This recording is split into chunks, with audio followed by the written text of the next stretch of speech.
समय किसी के लिए नहीं रुकता। कहते हैं कि जो समय बीत गया वो कभी वापस नहीं आता, और यही छोटी सी बात हमें हमेशा याद दिलाती है कि हम अपने आज के समय का किसी प्रकार सदुपयोग करना है, ताकि भविष्य में हम कभी भी बीते समय को लेकर के परेशान ना हो। यह छोटी सी मोटिवेशन स्टोरी महाभारत का है एक हिस्सा है, जिसमें भीम ने अपने बड़े भाई युधिष्ठिर को समय के महत्वपूर्ण को समझाया, और वही चीज़ हम लोग के लिए भी बहुत ज़रूरी है। इसीलिए इस मोटिवेशन स्टोरी को अंत तक सुने। यह कहानी महाभारत का समय की है।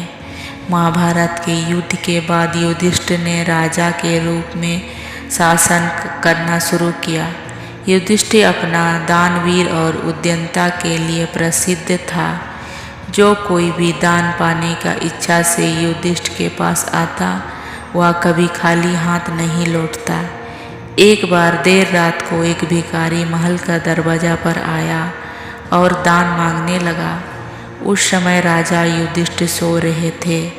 रानी द्रौपदी ने उन्हें जगाया, लेकिन युधिष्ठिर ने कहा, मैं बहुत थका हूँ। भिखारी को सुबह तक इंतजार करने के लिए कहो। कल सुबह उठने के बाद मैं उसे उसके वजन के बराबर सोने का सिक्का दूंगा। द्रौपदी ने यह बात भीम को बताई। भीम ने जब यह बात सुनी तो वह तेजी से उस बड़ी घंटी के पास गया जो महल के छत पर थी, और वे घंटी को सिर्फ तब बजाई जाती थी जब राजा युधिष्ठिर कई बड़ी युद्ध जीत कर वापस आते थे। भीम बिना रुके उस घंटी को जोर जोर से बजाने लगा। आवाज़ सुनकर हर किसी को लगा कि राजा युधिष्ठिर किसी महायुद्ध को जीत कर वापस आए हैं, और यह देखने के लिए सभी पांडव और राज्य के लोग वहां एकत्रित हो गए।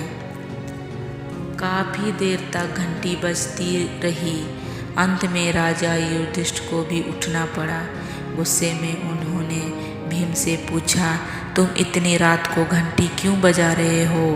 भीम ने विनम्रता रूप से उत्तर दिया, ऐसा इसलिए है क्योंकि आज आपने बहुत बड़ी जीत हासिल कर ली।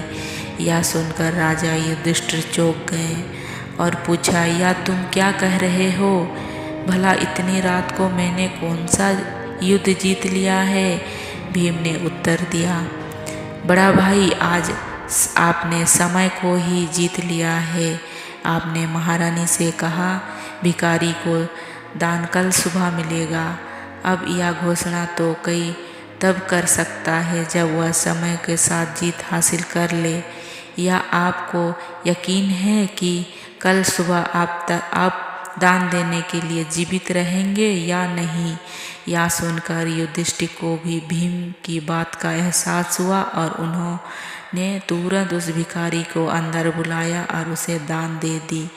हम सभी के पास टाइम होता है और कोई नहीं जानता कि आने वाले कल में क्या होगा। इसीलिए जो काम आप आज और अभी कर सकते हैं उस कभी नहीं वाले कल के लिए बचाने के ना रखो, क्योंकि कल कभी नहीं आता। हमारे ज़िंदगी हमारे आज से ही चलती है।